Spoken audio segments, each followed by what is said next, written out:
भोलागढ़ गांव में अहाना अपने पति निखिल और अपनी प्यारी बेटी के साथ रहती थी। अहाना बहुत ही धार्मिक महिला थी, जिसकी भगवान शिव में अटूट आस्था थी। हर सोमवार को वह व्रत रखती और नियमित रूप से भगवान शिव का अभिषेक करती थी। निखिल एक स्टील फैक्ट्री में काम करता था, जिससे उनके घर का गुजारा चलता था। अहाना का हृदय बहुत विशाल था। वह गरीबों को दान देती और किसी की भी मदद करने से कभी पीछे नहीं हटती।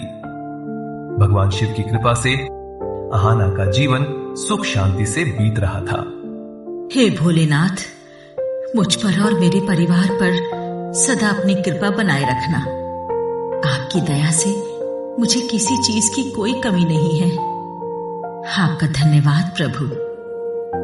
लेकिन एक दिन अहाना के जीवन में तूफान आ गया।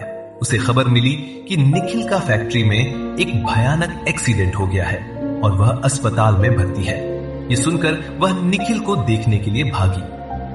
हे भोलेनाथ, ये सब क्या हो गया? डॉक्टर, क्या हुआ है मेरे पति को? आपके पति के हाथ मशीन में आ गए थे, इसलिए हमें उनके हाथों को काटना पड़ा। अभी वो बेहोश हैं। आप थोड़ी देर बाद उनके होश आने पर उनसे मिल सकती हैं। अहाना निखिल के होश में आने का इंतजार करने लगी और मन ही मन भगवान शिव से प्रार्थना करने लगी। हे भोलेनाथ, मैंने किसी का सपने में भी बुरा नहीं किया, फिर मेरे साथ ही क्या हो गया प्रभु? जैसे ही निखिल को होश आया, अहाना दौड़कर उसके वार्ड में गई।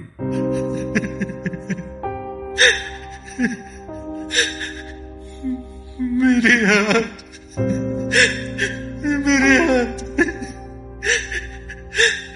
इससे तो मैं मर ही जाता तो अच्छा होता।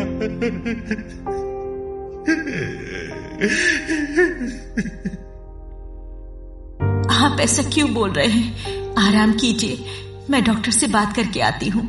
अहाना निखिल की इस हालत को देखकर फूट फूट कर रोना चाहती थी, लेकिन उसने खुद को संभाला। कुछ दिनों बाद निखिल को अस्पताल से छुट्टी मिल गई और अहाना उसे घर ले आई। अहाना और निखिल की बेटी भी अपने पिता को इस हाल में देखकर बहुत दुखी थी। निखिल के दोनों हाथ कट जाने से घर के हालात दिन प्रतिदिन खराब होने लगे। पैसों की तंगी थी, लेकिन अहाना ने अपने ऐसे मुश्किल दिनों में भी अपने धार्मिक नियम नहीं छोड़े। पहाड़ जैसे दुख भी अहाना की भक्ति को हिला नहीं पाए। अहाना ने घर में ही सिलाई बुनाई का काम शुरू कर दिया। अब इसी काम से अहाना को निखिल और अपनी बेटी का पालन पोषण करना था। मुझे माफ कर दो, मेरी वजह से तुम्हें कितना कुछ सहना पड़ रहा। मैं चाहकर भी कुछ नहीं कर पा रहा। मुझे माफ कर दो, माफ कर दो।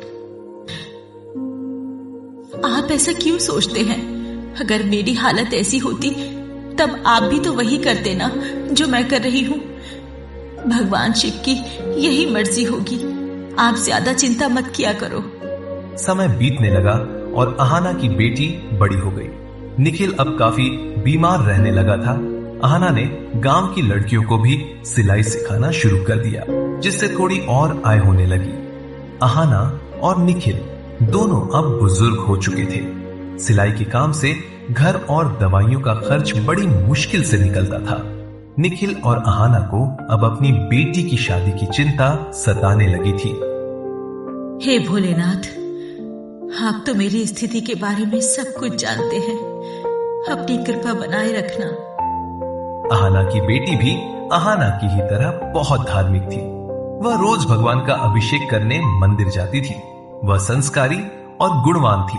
एक दिन मंदिर के पंडित जी अहाना के घर आए। पंडित जी, आप आइए आइए, अंदर आइए। कहिए, कैसे आना हुआ? बेटी, तुम्हारी बेटी के लिए एक बहुत बड़े घर से रिश्ता लाया हूं। बहुत बड़े कारोबारी हैं।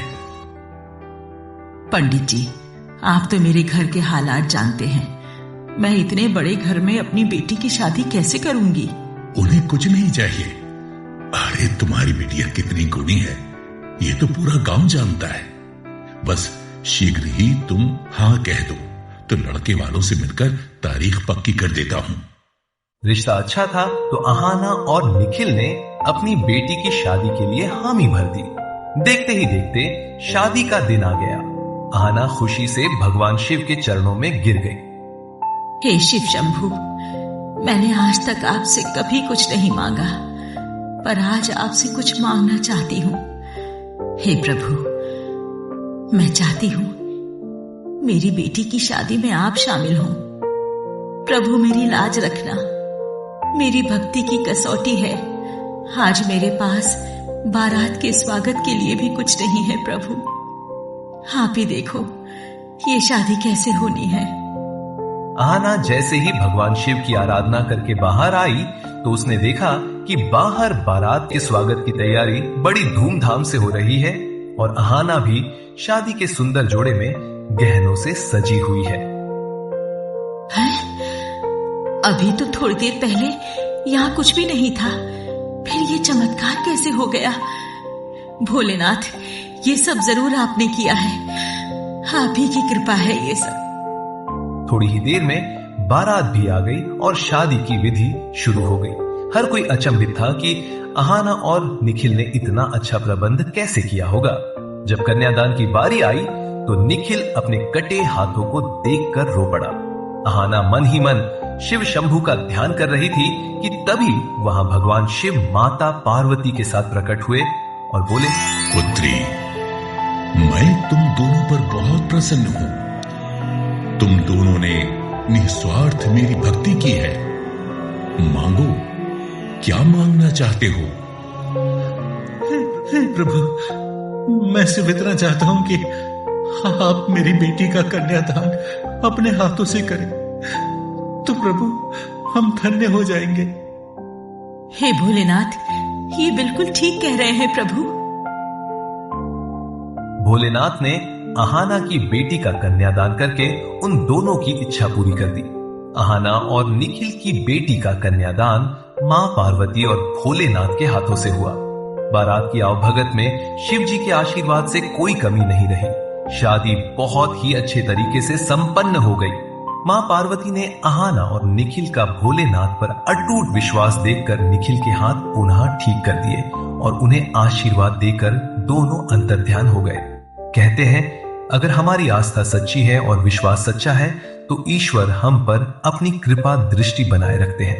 आहना ने हमेशा दूसरों की सहायता की, कितने कष्ट उठाए, लेकिन उसने हमेशा भगवान के प्रति अपनी श्रद्धा को कम नहीं होने दिया और भगवान ने उसे उसी की इस भक्ति का फल भी दिया।